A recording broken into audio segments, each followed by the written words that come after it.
Tidak ada aturan pemilu yang melarang seorang anggota legislatif maju kembali. Itu adalah hak politik mereka juga. Ketika rumah rakyat kembali diisi muka-muka lama, sebuah kekhawatiran mengemuka. Saya sebagai salah satu pimpinan DPR itu kadang-kadang sampai frustasi sendiri. Jadi rupanya partai politik hanya peduli power ya. Nasib lembaga paling berkuasa atas nama rakyat ditentukan sekarang. Hal-hal yang idealis ternyata tidak, secara politis ini mesti gini. Nah, saya harus balik badan, tapi balik badan dengan cantik gitu. Inilah bentuk persaingan untuk memiliki hunian di Jakarta. Saya jual dengan harga 2,5 M pun itu pasti cepat sekali. Pemberian rumah untuk salah satu istri Pak DS 7,2 miliar itu kan untuk membeli rumah properti kan. Masa miliaran gitu pakai cash sih? Persaingan yang bukan untuk penduduk dengan pendapatan terbatas. Saya pikir itu ada yang sampai 20 miliar seperti ini ada. 50-an sekian. 50-an per meter persegi. Akhirnya, hanya segelintir orang lah yang jadi pemenang. Tapak di kota-kota besar itu mestinya hanya untuk orang super kaya mestinya. Ketika kanker dianggap sebuah vonis mati, apakah mematikan? Ya itu tadi kuncinya. Kalau ditemukan pada stadium awal, ya pasien kita tentunya kemungkinan untuk sembuhnya lebih besar kan.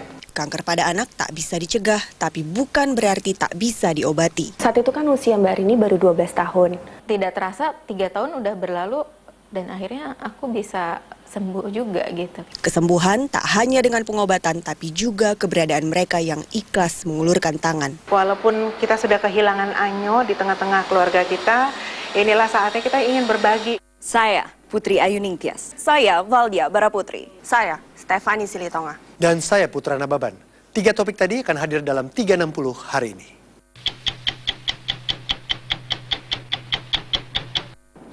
Halo.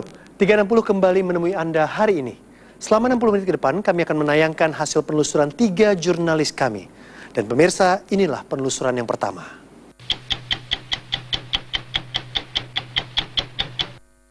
Daftar calon sementara anggota legislatif sudah diumumkan. 90% alias hampir seluruh nama yang dicalonkan adalah mereka yang kini duduk di DPR. Putri Ayu Ningtyas menelusuri mengapa partai politik tak berani melepas pemain lama.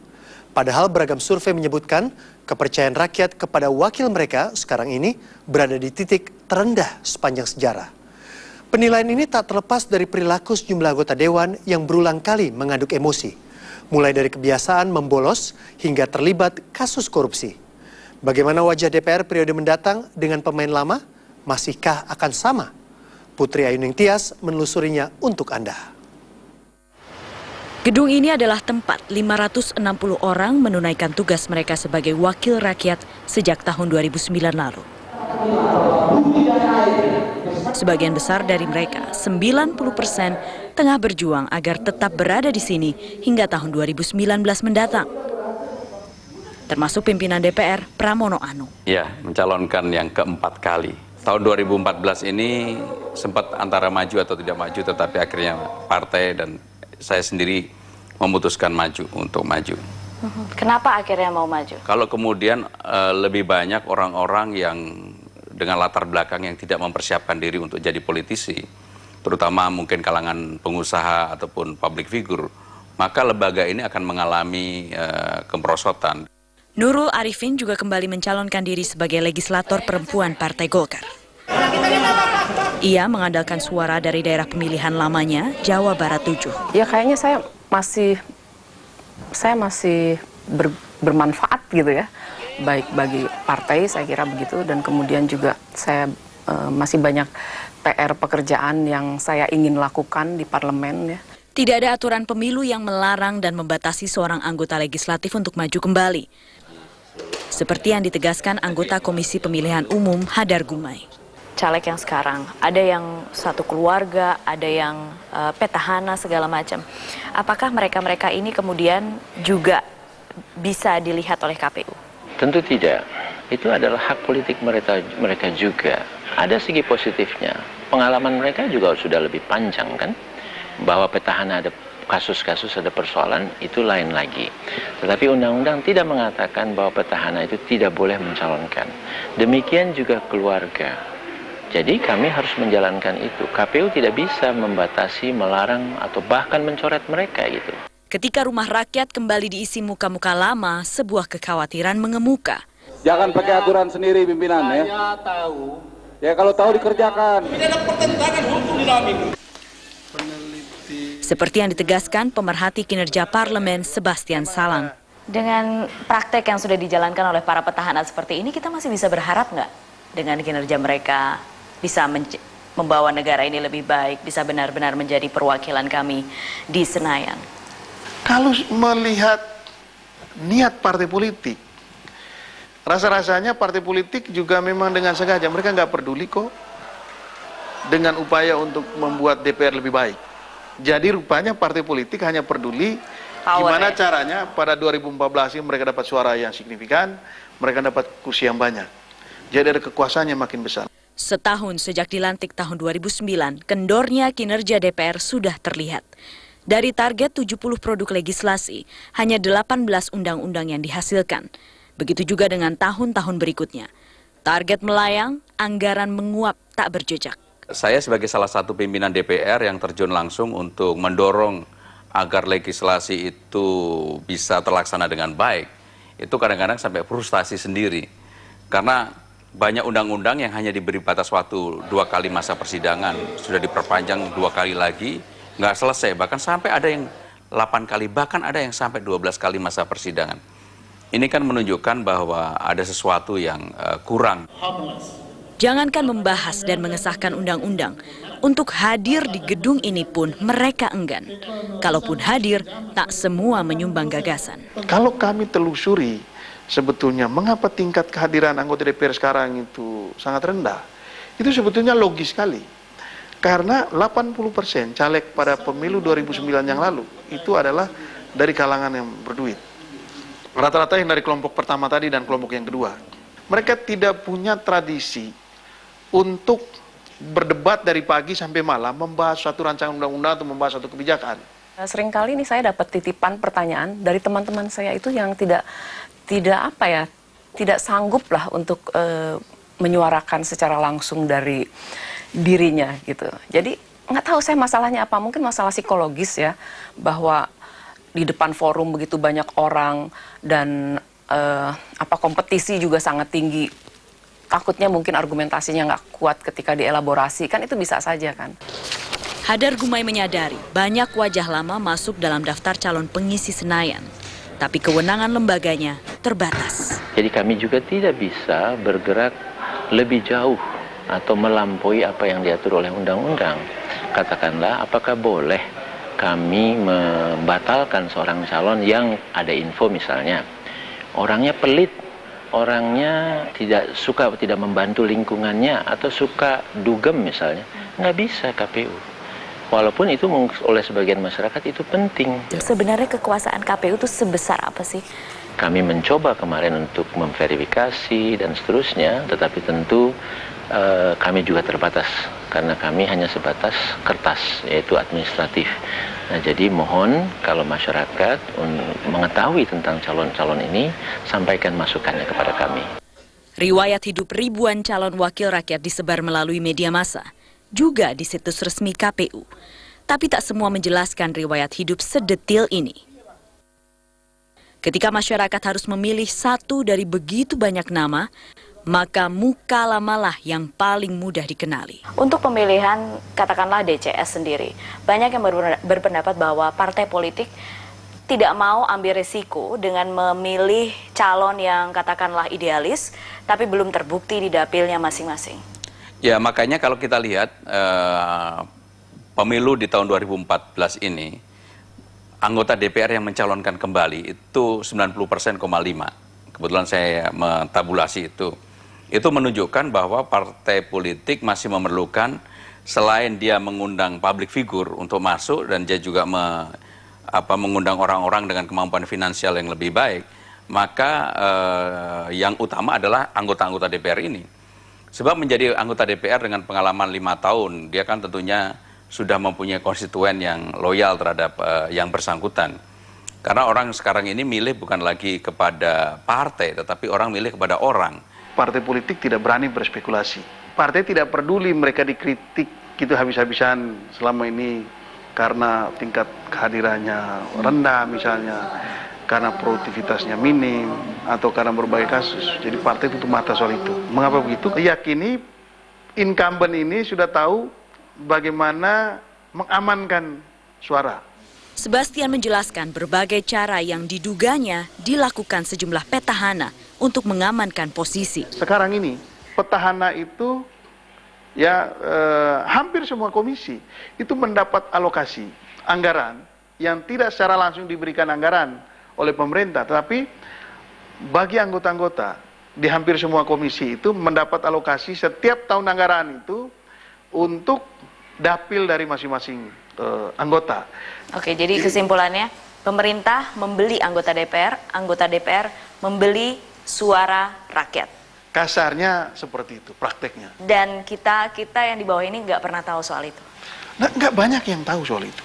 Dan masyarakat itu senang-senang aja dapat bantuan dari pemerintah yang dialokasikan oleh anggota DPR, oleh politisi. Lembaga ini begitu berkuasanya. Sebagai contoh lah, Presiden mau menaikkan BBM aja memerlukan, udah diberikan ruang untuk menaikkan, masih memerlukan stempel DPR untuk pencegahan dengan yang kemarin dengan perdebatan yang begitu panjang. Ini menunjukkan bahwa lembaga ini begitu berkuasanya. Setuju? Yang ingin menjadi bagian lembaga yang begitu berkuasa tak hanya para anggota lama, tapi juga orang-orang baru yang sebagian bukan orang asing. Saya mengklasifikasi menjadi beberapa bagian atau beberapa kelompok. Pertama adalah kelompok memang yang punya uang. Itu rata-rata pengusaha, konsultan, atau pengacara terkenal. Kelompok yang kedua adalah kelompok anak-anak pejabat, kelompok istri pejabat, atau kelompok suami pejabat. Ini juga jumlahnya cukup signifikan. Mereka ini selain punya uang, mereka juga bisa memanfaatkan infrastruktur politik atau pengaruh politik dari ibunya, dari ayahnya, atau dari orang tuanya. Kelompok yang ketiga adalah kelompok orang-orang yang punya semangat dan punya kemauan untuk melakukan perubahan. Mereka itu rata-rata ya aktivis, ya LSM, mungkin jurnalis, gitu-gitu. Mereka ini modalnya cuma idealisme aja, modalnya semangat aja.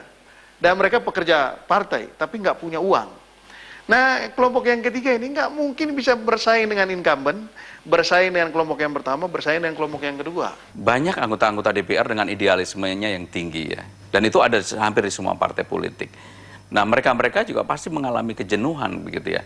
Udah bekerja setengah mati sampai siang malam, tetapi dianggap disamaratakan dengan anggota DPR yang mungkin nggak pernah ikut sidang, yang hanya menikmati fasilitas dan sebagainya. Berbagai citra buruk ini juga diakui Nurul Arifin. Ia menggunakan strategi agar kinerjanya tak terganggu. Saya menggunakan kacamata kuda, begitu ya. Artinya saya fokus pada pekerjaan saya. Nurul menceritakan pengalamannya menjadi anggota DPR yang dianggapnya bukan pekerjaan mudah. Politik bisa membuat anggota dewan mengabaikan pendapat pribadinya sebagai wakil rakyat. Tadinya saya berpikir tentang hal-hal yang idealis, ternyata oh tidak, secara politis ini mesti gini. Nah, saya harus balik badan, tapi balik badan dengan cantik gitu. Itu gimana rasanya? Maksudnya ya udahlah, telan aja. Iya, harus ditelan. Itu menjadi politisi itu seperti itu, Mbak. Jadi ada hal-hal yang baik yang kadang kala kita pikirkan secara pribadi, tapi secara kolektif itu nggak bagus gitu. Jadi saya harus berpikir juga tentang kolektivitas, tidak hanya individu seperti saya gitu. Sebenarnya masih ada nggak sih yang berjuang mati-matian untuk rakyat? Ya, sebetulnya kalau kita melihat DPR secara keseluruhan, tentu saja masih ada. Masih ada yang berjuang dengan penuh integritas. Dari 560 anggota itu, ada berapa kira-kira? Ya kecil sekali jumlahnya. Kecil sekali jumlahnya. Berapa persen? Ya sulit sekali di presentasi, tapi jumlahnya jauh lebih kecil. Kalau ada 5% sudah hebat sekali. Daftar calon tetap anggota legislatif akan diumumkan 4 Agustus mendatang. Nasib lembaga paling berkuasa atas nama rakyat ditentukan sekarang. Saya masih punya optimisme ya. Ketika nanti rakyat atau pemilih itu memilih dan menghukum orang-orang dengan perilaku yang buruk, Maka harapan saya itu. Jadi 2014, 2019 akan sama aja DPR? Ya, kecuali ada perubahan yang luar biasa gitu ya. Perubahan yang luar biasa yang masyarakat tiba-tiba tidak lagi mau memilih incumbent yang malas, memilih incumbent yang bermasalah, tidak lagi memilih orang yang berduit, tapi memilih orang-orang yang mau gitu bekerja habis-habisan. Di balik melambungnya harga hunian di ibu kota, masih mungkinkah memiliki rumah di ibu kota dengan harga wajar? 360 segera kembali. Papa di mana sih, Pak? Ih, Mama benar. Mama udah di pesawat nih, Pak. Gimana sih? Maaf Ibu, boleh dimatikan handphonenya? Suami saya telat 15 menit lagi. Tunggu. Saya turun di sini aja deh. Ibu, jangan sekali-kali membuka pintu kecuali ada perintah evakuasi dari kru pesawat. Kesadaran kita, keselamatan semua. Alam memberikan kesejukan, keteduhan, dan kedamaian. Untuk yang mencintai alam, teh kotak persembahan dari alam. Bank BJB proudly present Bandung Lautan Trail 2 29 sampai 30 Juni 2013. Rute Sentul Bandung. Total hadiah 300 juta rupiah. Segera daftar di Bank BJB terdekat. Pasti seru. Be there and be part of extraordinary journey. Bank BJB proudly present Bandung Lautan Trail 2 29 sampai 30 Juni 2013. Rute Sentul Bandung. Total hadiah 300 juta rupiah. Segera daftar di Bank BJB terdekat. Pasti seru. Be there and be part of extraordinary journey.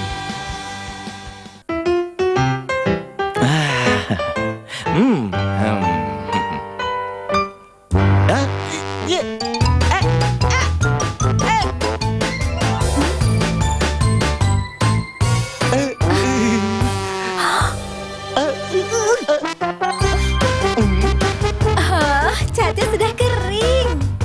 Avian, memang cepat kering. Cat Avian, mengkilap dan cepat kering. Dufan itu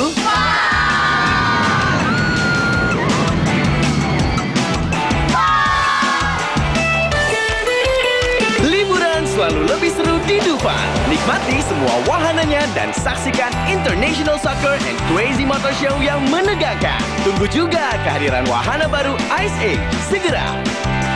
Let's have fun at Dufan. Ancol Beyond Imagination.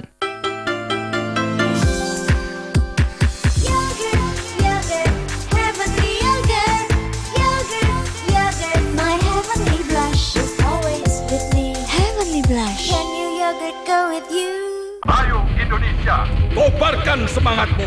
Jangan berhenti. Kita adalah dunia. Tunjukkan powermu. Tunjukkan energimu. Cepat, fokus. Ayo bangkit, tantang dunia. Ini Power F Energy. Kalahkan takut. Merdekakan diri. Power F Energy. Jadi pemenang, bukan pecundang. Power F. Ini power kita.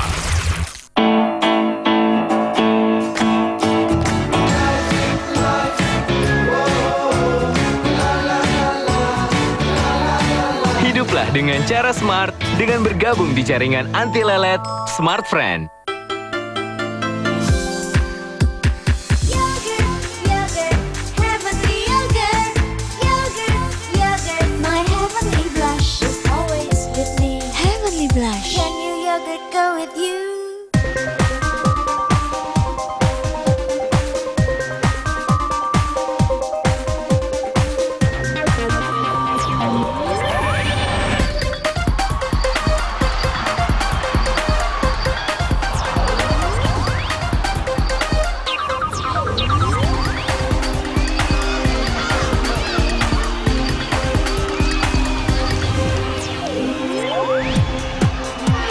Spirit Action Sport.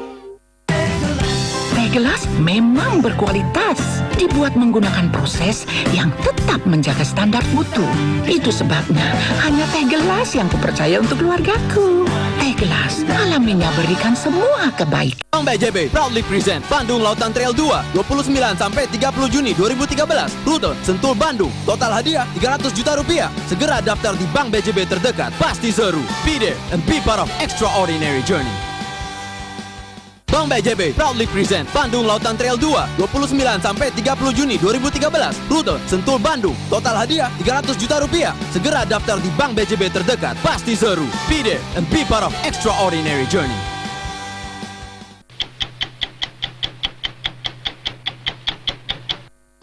Harga hunian ibu kota terus melangit tak terkendali. Valdia Baraputri menelusuri apa yang membuat produk perumahan tetap laku keras meski harganya melonjak lebih dari 100% dalam 3 tahun terakhir. Dari penelusurannya diketahui pembeli rumah untuk dihuni bersaing dengan mereka yang berburu hunian untuk spekulasi dan mencuci uang hasil kejahatan alias money laundering.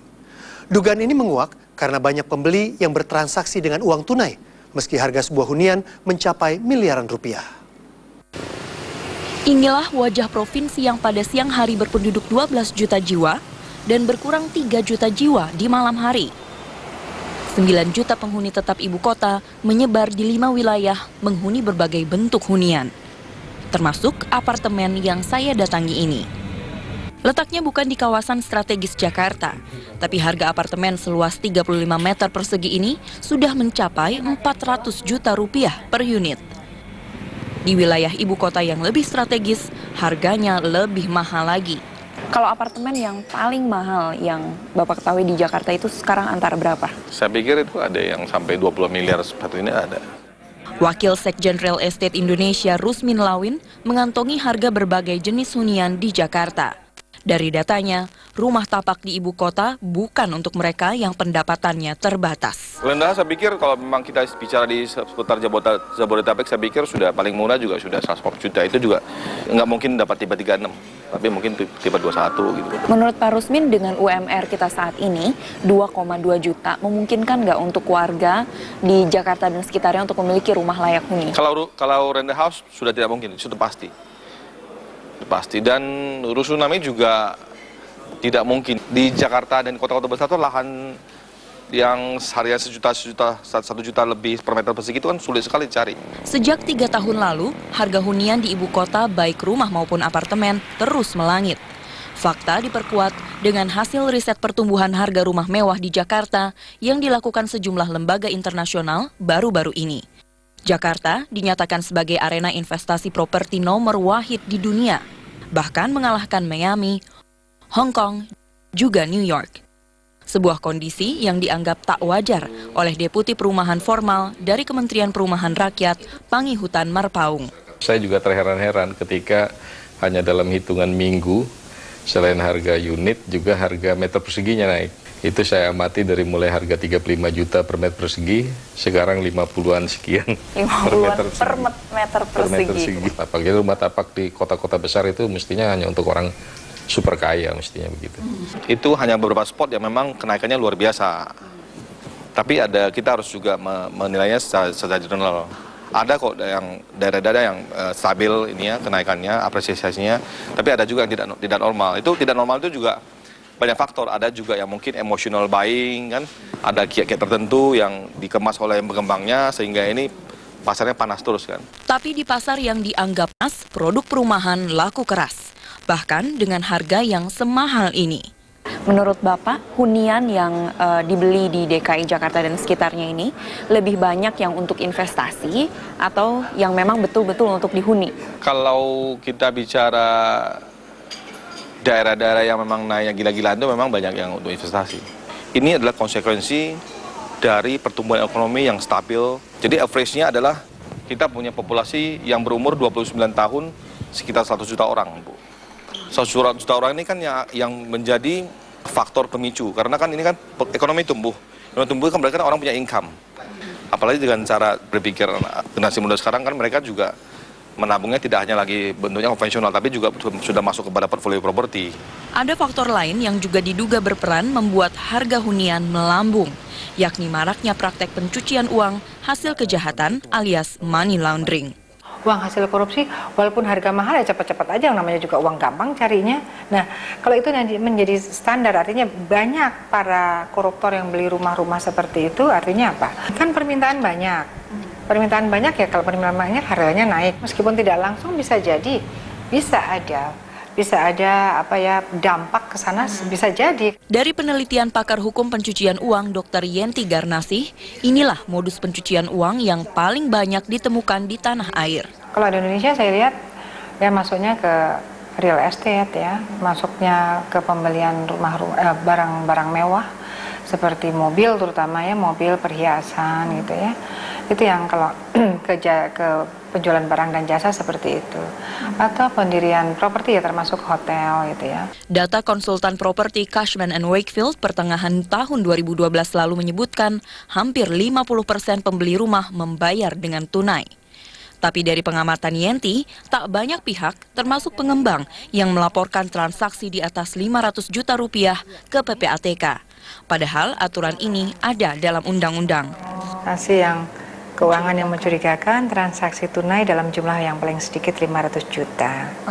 Ya, ada fakta di pengadilan, ternyata ada pembelian rumah untuk salah satu istri Pak DS yang atas nama yang bersangkutan, kalau nggak salah 6,7 atau 7,2 miliar itu kan, untuk membeli rumah properti kan, itu kan di Semarang ya. Dan cash itu kalau nggak salah ya, itu artinya masuk miliaran gitu pakai cash sih.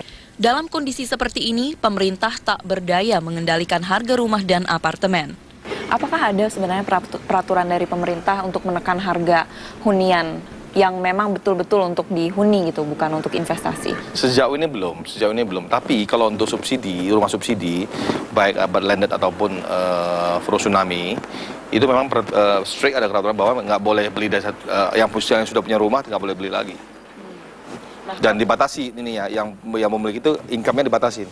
Berdasarkan undang-undang, situ mewajibkan 20% dari luas rusun komersial itu untuk membangun rumah susun umum milik bagi masyarakat berpenghasilan rendah gitu.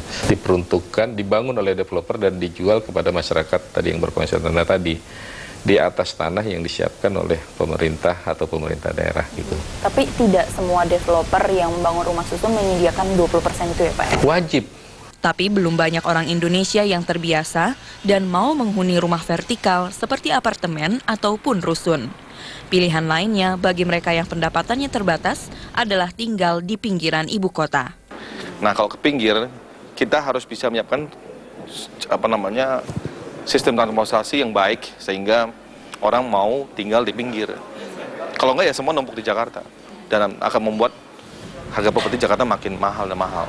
Jadi sehingga kalau ke pinggir infrastrukturnya baik, maka orang akan tersebar dengan baik dan jadi harga bisa turun.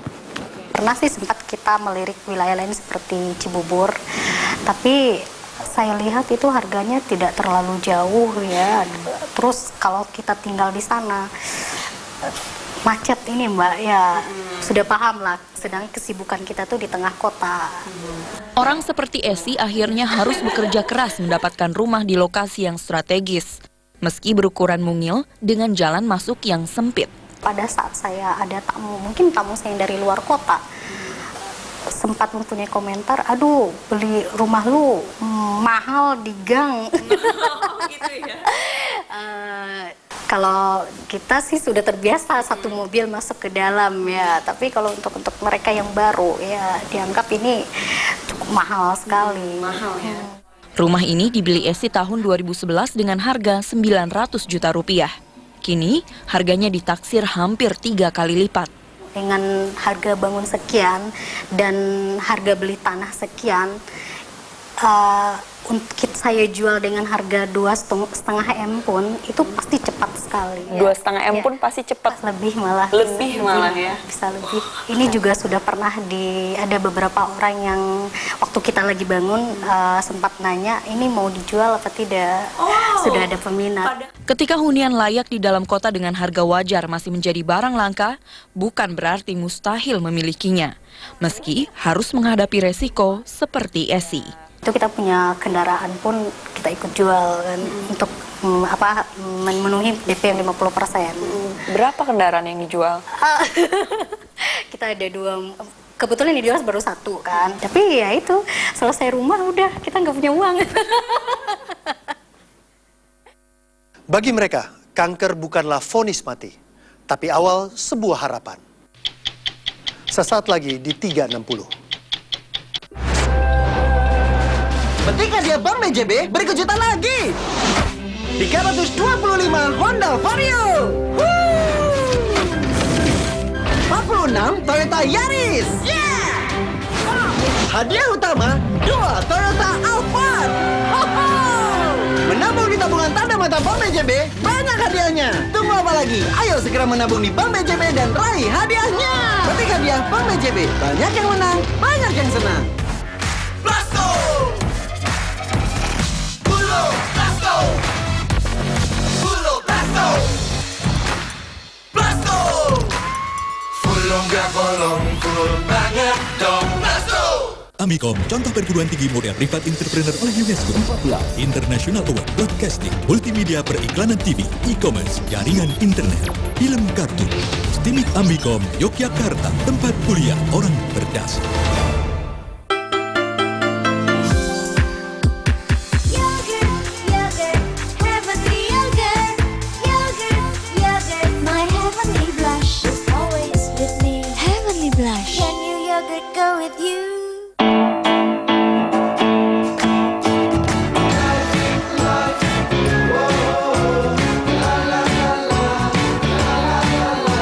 Dengan cara smart, dengan bergabung di jaringan anti lelet Smart Friend. Ayo Indonesia, kobarkan semangatmu. Ini Power F Energy.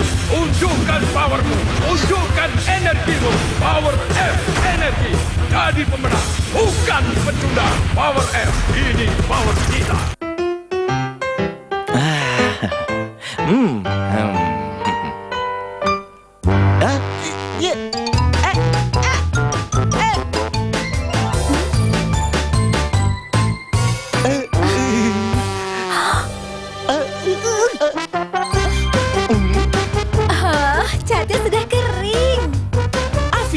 Memang cepat kering. Cat Avian, mengkilap dan cepat kering. Dufan itu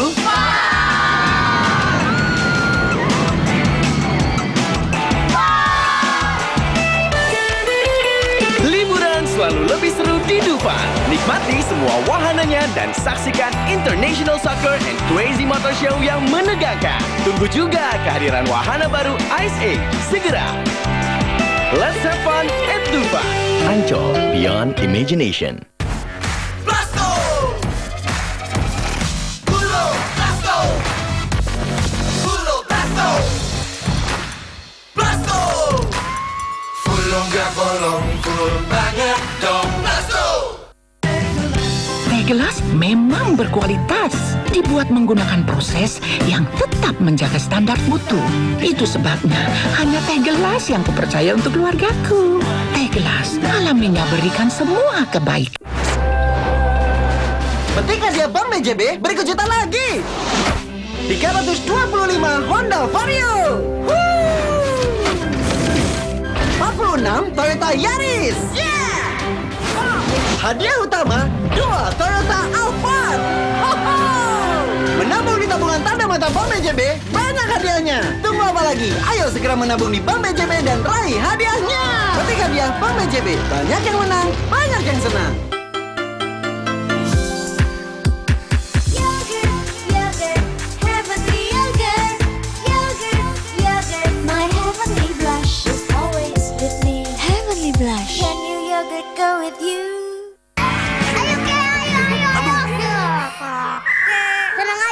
Habis ini pasti menang.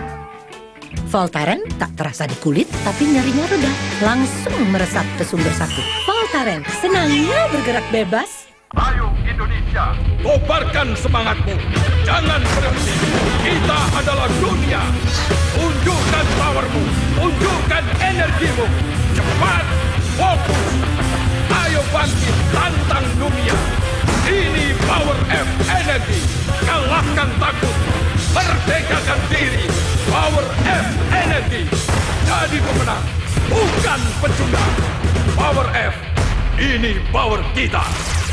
Bank BJB proudly present Bandung Lautan Trail 2 29 sampai 30 Juni 2013. Rute Sentul Bandung. Total hadiah 300 juta rupiah. Segera daftar di Bank BJB terdekat. Pasti seru. Be there and be part of extraordinary journey. Bank BJB proudly present Bandung Lautan Trail 2 29 sampai 30 Juni 2013. Rute Sentul Bandung. Total hadiah 300 juta rupiah. Segera daftar di Bank BJB terdekat. Pasti seru. Be there and be part of extraordinary journey.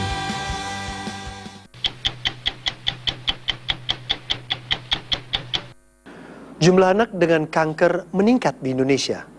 Ironisnya sebagian besar di antara mereka terlambat ditangani. Dari penelusuran Stephanie Silitonga, kondisi ini terjadi karena minimnya pengetahuan masyarakat akan penyakit yang belum diketahui penyebabnya ini. Seorang mantan pasien kanker tak tinggal diam melihat kondisi ini. Ia berupaya menginspirasi anak dengan kanker dan orang tua mereka. Stephanie juga menemui sepasang suami istri yang kehilangan anak mereka karena kanker. Rasa sedih yang mendalam karena kehilangan anak tercinta berganti dengan sebuah tindakan mulia. Mereka melakukan berbagai upaya demi membantu penyembuhan anak dengan kanker.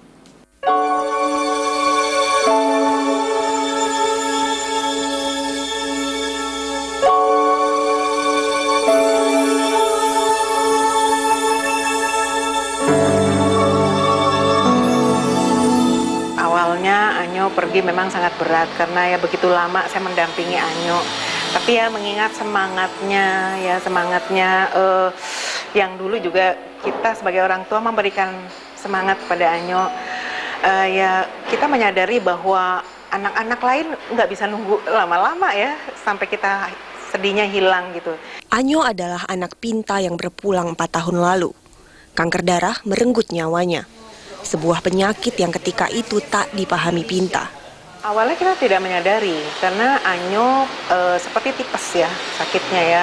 Dokter pun mengatakan yang demikian gitu. Jadi Anyo pucat, lalu sakit perut, tulang-tulangnya sakit, makin kurus, makin tirus, padahal dia makannya banyak gitu. Nah setelah itu kambuh lagi panasnya, seperti itu terus-menerus sampai akhirnya kita ke 3 dokter, kita nyatakan kita ingin Anyo tuh benar-benar diobservasi secara total.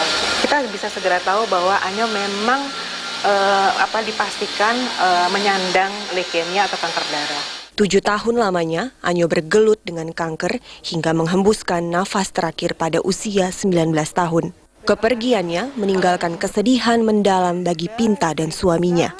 Tapi mereka tak larut lama dalam duka. Ya itulah kita ingat, kembali lagi kita mengucap syukur karena Anyo juga yang lalu begitu banyak orang bantu ya, memberikan support, doa dan sebagainya, materi maupun non materi gitu ya. Walaupun kita sudah kehilangan Anyo di tengah-tengah keluarga kita, inilah saatnya kita ingin berbagi. Lalu kalau bukan kita tuh siapa lagi gitu ya, akhirnya kita cepat-cepat bangkit semangat untuk juga membantu saudara-saudara kita yang memerlukan uluran tangan kita semua. 4 tahun setelah kepergian Anyo, Pinta dan suaminya mendirikan sebuah rumah penginapan dengan nama anak mereka. Rumah di wilayah Selipi, Jakarta Barat ini bukanlah penginapan biasa. Hanya bertarif Rp5.000 per hari dan hanya menerima pasien kanker anak dan keluarganya. Berdasarkan pengalaman kami, saya dan suami, bagaimana mendampingi, mengurus Anyo, berobat yang waktunya cukup lama sekali. Dan kita pun dulu di negara Belanda, tepatnya di Amsterdam, kita tinggal di sebelah rumah sakit, enak sekali ya, memudahkan kita ke rumah sakit gitu.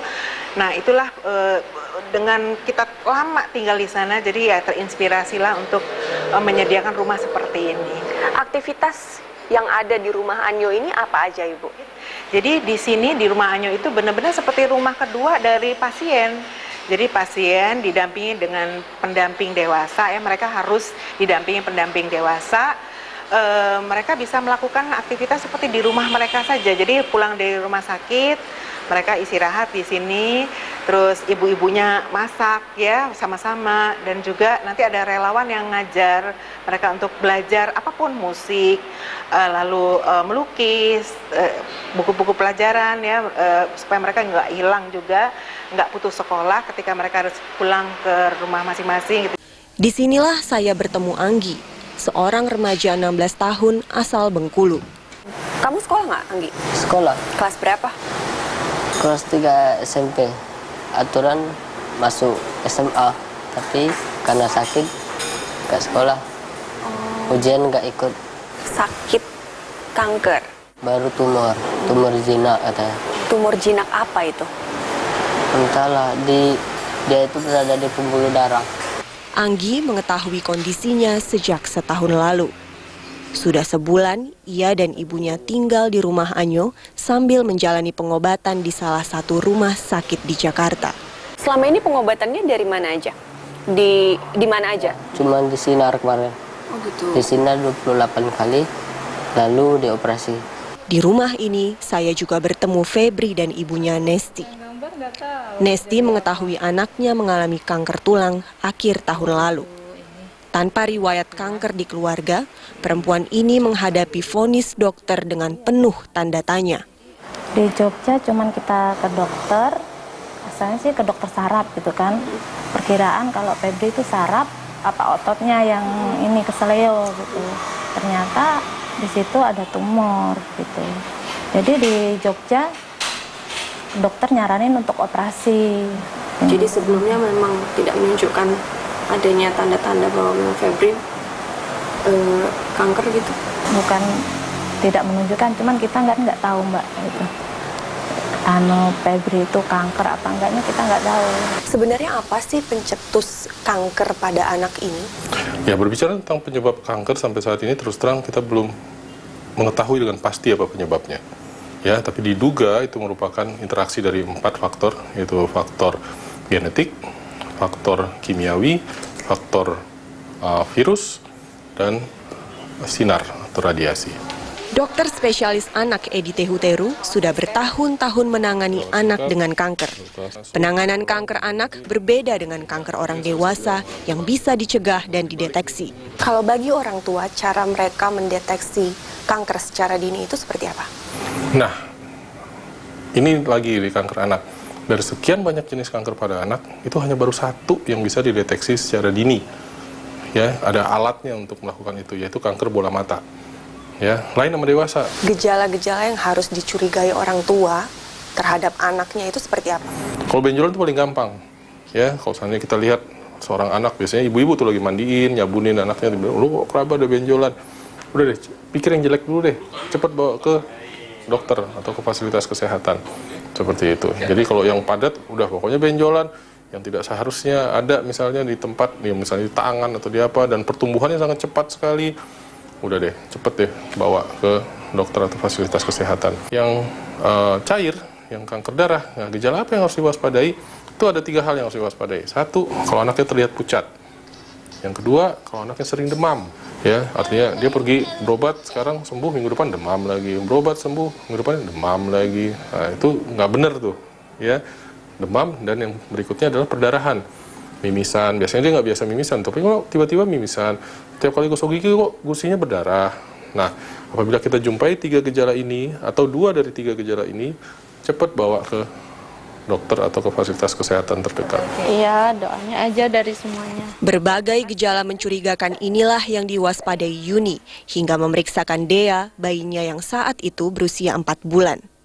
Awal mulanya anaknya setiap minum ASI, dia setiap minum susu muntah-muntah gitu.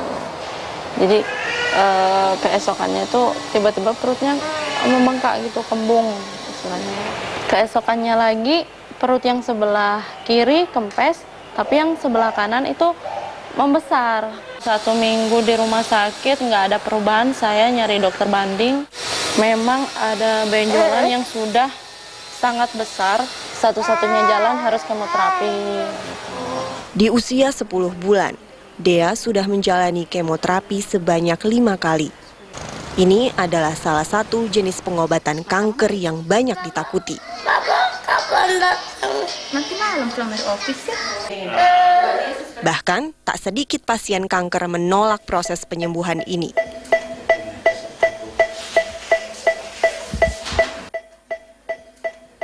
Orang tua udah tahu bahwa anaknya terkena kanker. Oke, Bu, kita obati ya. Tapi apa yang terjadi? Orang tua biasanya kalau di Indonesia senangnya apa? Rapat keluarga. Bener nggak?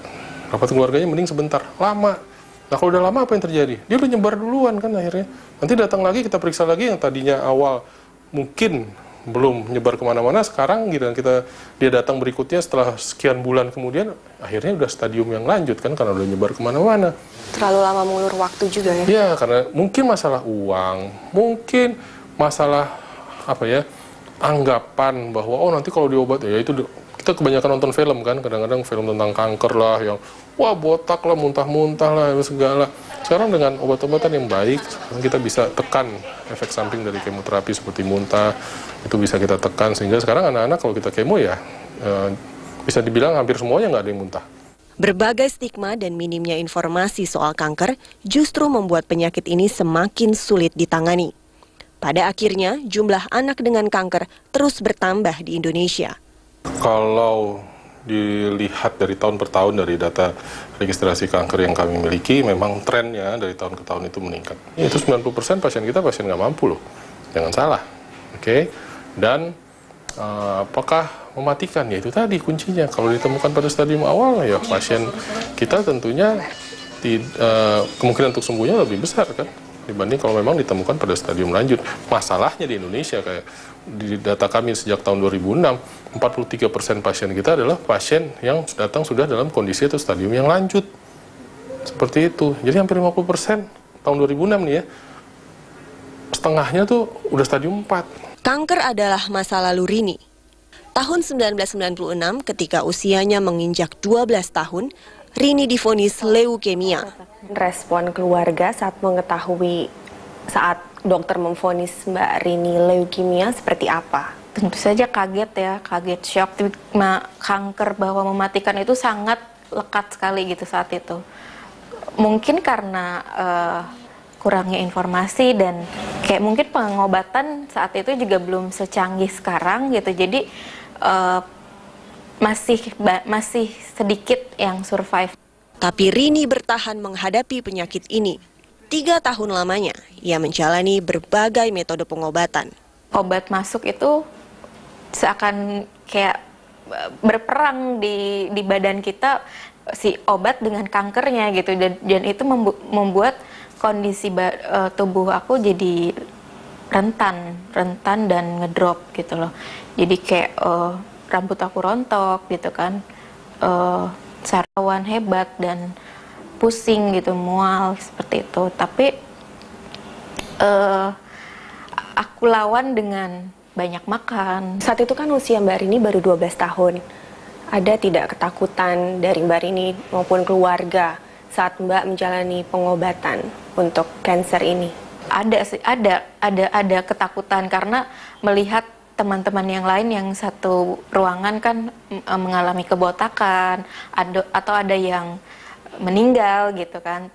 Tapi aku tetap disupport sama ibuku, terutama kalau aku mau sembuh, kita harus menjalani ini gitu loh. Ini sebuah proses yang harus kita jalani supaya kita bisa menikmati kesembuhan itu gitu. Tak semua anak bisa menghadapi penyakit kanker seperti Rini. Kondisi inilah yang mendorong Rini untuk berbuat sesuatu. Kebanyakan anak-anak yang tidak bisa menjelaskan di mana sakitnya, di mana nggak enaknya, di mana inginnya mereka diperhatikan atau dituruti keinginan itu di sebelah mana, kan tidak bisa mengeluarkan pendapatnya kan gitu karena masih kecil. Jadi aku bersuara atas nama mereka gitu loh. Kalau ke orang tua mereka. Rini dan Pinta adalah orang-orang yang memberikan harapan baru bagi anak-anak dengan kanker dan orang tua mereka. Sebuah uluran tangan yang membuat orang tua seperti Yuni dan Nesti merasa bersyukur di tengah kondisi yang mereka hadapi. Karena saya juga jauh dari Lampung, jadi di sini juga di Jakarta nggak ada saudara, dan kebetulan pengobatannya memang lama, jadi sangat-sangat bersyukur ada rumah singgah ini, dan di sini juga semua kebutuhan terpenuhi, jadi meringankan biaya hidup kita selama pengobatan. Pertama dari keluarga, kita harus gotong royong gitu kan untuk biaya Febri. Terus sampai kami itu kehabisan biaya, terus saya minta tolong di rumah singgah. Ya, alhamdulillah saya dibantu di sini sebelum saya dapat Yankesmas itu. Di rumah Anyo, harapan Nesti dan Yuni tumbuh. Kanker pada anak memang tak bisa dicegah, tapi bukan berarti tak bisa diobati. Zaman sekarang kita maunya instan, minum obat, di kemo segala macam maunya cepat sembuh. Nggak bisa seperti itu ya. Jadi kita hargai proses itu. Kalaupun kita sudah buat yang terbaik untuk putra atau putri kita, Tuhan punya kehendak lain, kita mau apa? Kita sebagai orang tua itu kita sebagai benteng, ibaratnya tembok Berlin. Kalau kita runtuh itu bisa runtuh ya. Jadi kalau kita semangat untuk terus mendampingi anak sampai kapan? Sampai Tuhan kehendaki. Anak kita itu akan putus asa kalau ngelihat kita juga putus asa sebagai orang tua. Usai sudah 3.60, kita jumpa lagi pekan depan di jam yang sama. Saya Putra Nababan, sampai jumpa.